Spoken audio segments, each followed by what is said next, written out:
แต่ละคนแต่ละชีวิตแต่ละดวงจิตสร้างบาปสร้างบุญมาต่างกันผู้ประมาทหลายสร้างบาปหลายพูนไปอยู่นรกล่องลงมาเป็นเปรตอสุรกายผู้บาปหน่อยจักหน่อยเป็นสัตว์เดรัจฉานบาปหน่อยก็เท่านี้เกิดมาเป็นคนคือกันเป็นคนพิกลพิการแข้งขาบ่ดีหูตาบ่ดียากจนคนแค้นผู้บุญหลายจักหน่อยเกิดมาเป็นคนคือกัน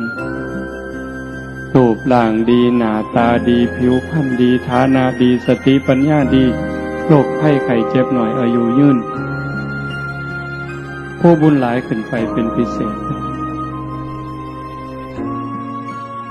เป็นเทวดาเป็นพรหมเฮาล่ะกะซ้ำเฮานี่ล่ะ